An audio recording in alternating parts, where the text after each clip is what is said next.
সাংবাদিক বন্ধুগণ, আসসালামু আলাইকুম। আজকে ব্যতিক্রমী একটা পরিবেশে আপনাদের সামনে দাঁড়িয়েছি। আপনারা ইতিমধ্যেই জেনেছেন যে নতুন চিফ প্রসিকিউটর নিয়োগ হয়েছেন আমার জায়গায়।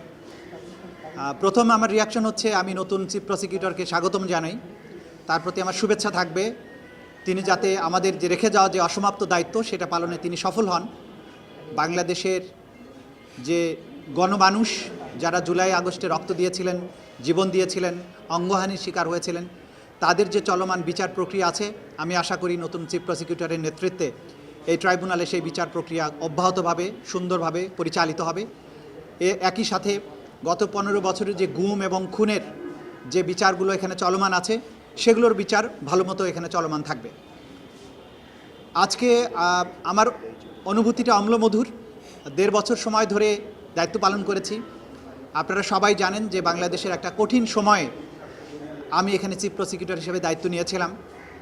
জুলাই আগস্টের বিপ্লবের পরবর্তী সময়ে নতুন অন্তর্বর্তীকালীন সরকার যখন দায়িত্ব নিয়েছিলেন, সেই সময়ে বাংলাদেশের প্রায়োরিটি ছিল যে সদ্য ঘটে যাওয়া যে গণহত্যা বাংলাদেশের মাটিতে হয়েছিল, আমাদের তরুণ ছাত্র জনতা জীবন দিয়ে বাংলাদেশের একটা স্বৈর শাসনের অবসান ঘটিয়েছিলেন।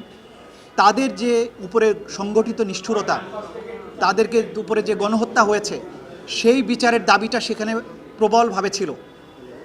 ডক্টর ইউনূসের নেতৃত্বে অন্তর্বর্তীকালীন সরকার যখন দায়িত্ব নেন, তখন অন্তর্বর্তীকালীন সরকারের দুটো প্রায়োরিটির মধ্যে একটা ছিল এই জুলাই আগস্টের সংগঠিত হত্যাকাণ্ডের বিচার এবং রাষ্ট্রের বিভিন্ন জায়গায় রিফর্ম। তো সুতরাং দুটো প্রায়োরিটির এক জায়গায় আমাকে দায়িত্ব দেওয়া হয়েছিল এই বিচার প্রক্রিয়া এগিয়ে নেওয়ার জন্য। আমি যখন দায়িত্ব নিয়ে, আপনারা জানেন যে এই মূল ভবনটি তখন পরিত্যক্ত অবস্থায় ছিল, চিফ প্রসিকিউটরের কার্যালয় পরিত্যক্ত অবস্থায় ছিল, একটা টিন শেডে কার্যক্রম চলছিল। তার আগের প্রসিকিউশনে যারা ছিলেন তারা সব কিছু এলোমেলো রেখে পালিয়ে গিয়েছিলেন, বইপত্র নথিপত্র বৃষ্টিতে ভিজছিল। এরকম একটা বিশৃঙ্খল পরিস্থিতির মধ্য দিয়ে আমরা দায়িত্ব নিয়েছিলাম। সেখান থেকে আপনারা জানেন যে শুরু করেছিলাম, আমরা প্রথমেই ছুটে যাই আহত যারা আছেন হসপিটালে তাদের কাছে, যেখানে আলামত আছে গণহত্যার শিকার যারা হয়েছেন সেগুলোর কাছে আমরা ছুটে যাই এবং সেগুলো সংগ্রহ করতে থাকি। পরবর্তী সময়ে গুমের ব্যাপারে যে তদন্ত হয় সেগুলোর ব্যাপারে আমরা কাজ করি এবং এই কাজ করার মাধ্যমে আপনারা জানেন যে একটা কঠিন সময়ে যে কঠিন চ্যালেঞ্জ ছিল সেগুলোর মধ্য দিয়ে আমরা বিচার প্রক্রিয়াকে এগিয়ে নেওয়ার চেষ্টা করেছি।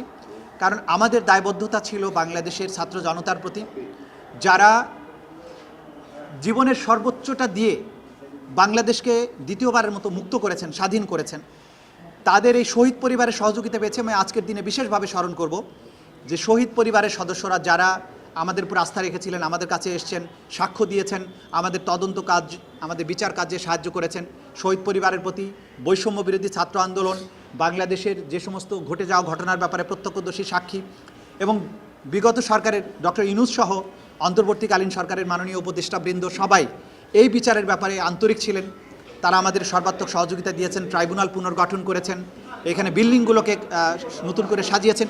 সুতরাং সেই চ্যালেঞ্জের মধ্য দিয়ে আমরা যে দায়িত্বটা পালন করেছি, আজকে যে পর্যায়ে এসেছে বিচার একটা গতিশীল পর্যায়ে আছে। আমরা চাইব, আমরা আশা করি বাংলাদেশের এই যে জনতা, ছাত্র জনতার বিশাল ত্যাগের বিনিময়ে যে বাংলাদেশ, তাদের উপরে সংগঠিত নিষ্ঠুরতার যে বিচারের দাবি তাদের মধ্যে আছে, যে বিচারের তৃষ্ণা আছে, যে পরিবারের মানুষগুলো গুম হয়ে গেছে আর কখনো ফিরে আসবে না, সেই পরিবারগুলো চায় বাংলাদেশে তাদের এই পরিবারগুলো নিখোঁজ হওয়ার বিচার হোক, সঠিক বিচার হোক, যাতে করে তারা অন্তত একটা সান্ত্বনা পান যে তাদের প্রিয়জনকে ফেরত না পেলেও অন্তত যারা এই অন্যায়টা করেছিল তাদের একটা বিচার হয়েছে। সেই বিচারের যে তৃষ্ণা, সেইটার থেকে আমি মনে করি যে ইনশাল্লাহ নতুন যারা দায়িত্বে আসছেন, যিনি দায়িত্বে আসছেন, তিনি এই বিষয়গুলো মাথায় রেখে বাংলাদেশের এই মানুষগুলোর প্রতি, এই নির্যাতিত বেদনাহত যে মানুষগুলো, তাদের প্রতি সুবিচার করার স্বার্থে এই বিচার প্রক্রিয়া অব্যাহতভাবে সামনে অগ্রসর হবে। আমি তো মনে করি কোনো শঙ্কার কারণ নেই, এটা স্বাভাবিক প্রক্রিয়া। রাজনৈতিক সরকার যখন নতুন সরকার দায়িত্ব নেয়, নির্বাচিত সরকার, স্বাভাবিকভাবেই তাদের রাষ্ট্রের বিভিন্ন জায়গায় তারা তাদের পছন্দনীয় লোকজনকে বসাবেন। এটা হচ্ছে স্বাভাবিক নিয়ম, একদল যখন ক্ষমতার থেকে চলে যায়। আমি এখানে নিয়োজিত হয়েছিলাম অন্তর্বর্তীকালীন সরকারের সময়। এখন নতুন সরকার এসছেন, তারা তাদের পছন্দের লোককে, তাদের কাজের সুবিধা, তাদের নিজস্ব পরিকল্পনা আছে, তারা নিশ্চয়ই সেই অনুযায়ী এখানে বসিয়েছেন। আমার পক্ষ থেকে তাদের জন্য সর্বাত্মক শুভকামনা থাকলো, সহযোগিতা থাকবে, পরামর্শ দরকার হলে আমি দেব।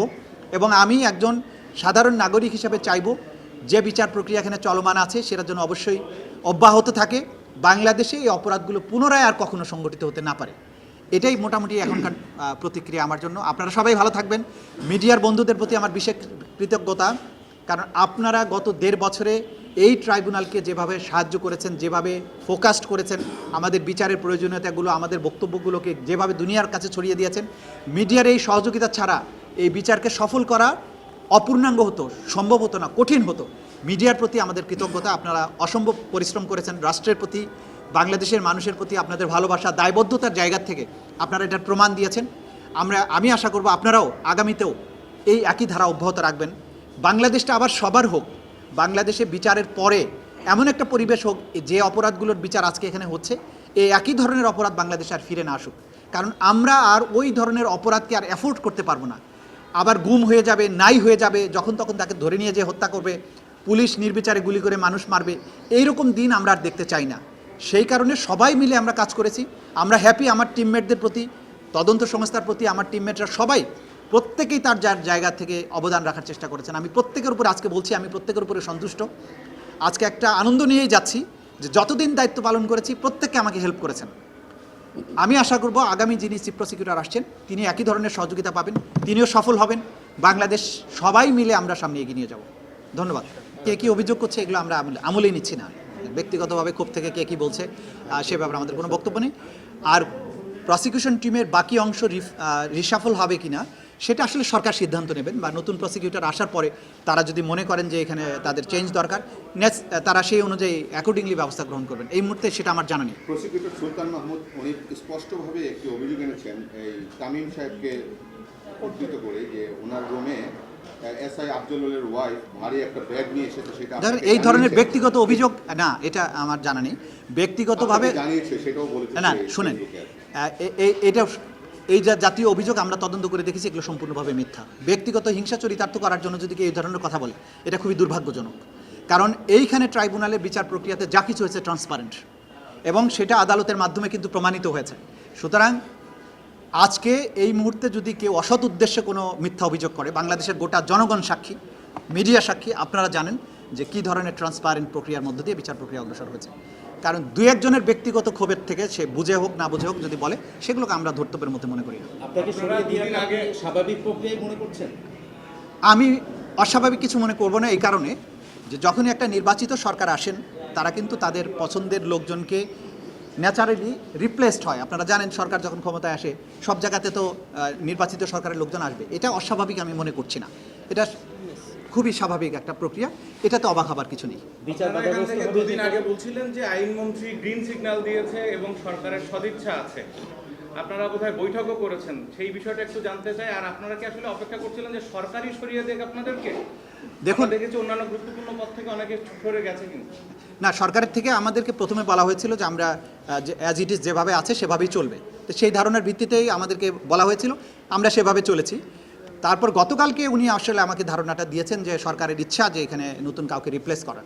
তখন আমি নিজের থেকে বলেছিলাম যে তাহলে কি আপনারা চাচ্ছেন যে আমি পদত্যাগ করে চলে যাবো? বলছেন না, দরকার নেই। কারণ হচ্ছে যে ন্যাচারাল প্রক্রিয়াতে রিপ্লেসড হবে, আপনার জায়গায় যখন রিপ্লেসড আরেকজন হবে তখন আপনি যাবেন, আননেসেসারি পদত্যাগ করার দরকার নেই। সে কারণে আমি মনে করেছি যে পদত্যাগ করা কোনো যুক্তিযুক্ত নয়। এটা স্বাভাবিক প্রক্রিয়া যে একটা সরকার এসে আরেকজনকে আরেক জায়গায় যখন রিপ্লেস করবে স্বাভাবিকভাবে রিপ্লেসড হয়ে যাবে, পদত্যাগ করার প্রয়োজন নেই। পদত্যাগ করলে এটা ভিন্ন বার্তা যেতে পারতো, সে কারণে আমি এটা সঠিক মনে করি। বিচারের গতি কি বাধাগ্রস্ত হবে বা আওয়ামী লীগের কেউ কি সুবিধা পাবে মনে হয়? না, আমি তো আগামী টিমের প্রতি আমার শুভকামনা থাকছে। আমি চাইবো বিচার স্বাভাবিক গতিতে যেন অবশ্যই চলে। আমি কেন শঙ্কা প্রকাশ করা এটা উচিত হবে না আমার জন্য। আমি বাংলাদেশের সকল নাগরিকের মতোই আশাবাদী যে বিচার যেটা চলমান আছে ইনশাআল্লাহ সেটা চলমান থাকবে।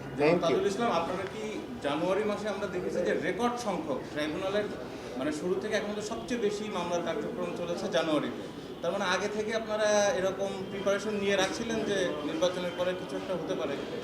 দেখুন, এটা আসলে বলার সঠিক হবে না। আমাদের তদন্ত সংস্থা তদন্তগুলো গুছিয়ে এনে রেখেছিলেন, তো যখন এক প্রক্রিয়াগুলো সমাপ্তির দিকে থাকে তো তখন একের পর এক কিন্তু রেডি থাকলে তখন কিন্তু একের পর এক তদন্ত রিপোর্টগুলো আসতে থাকে। এটা অস্বাভাবিক কিছু না, চলমান প্রক্রিয়া। এটা অনেক দিন ধরে তদন্ত পেন্ডিং হয়েছিল, সেগুলোকে তারা ফাইনাল স্টেজে নিয়ে এসে শেষ করেছেন।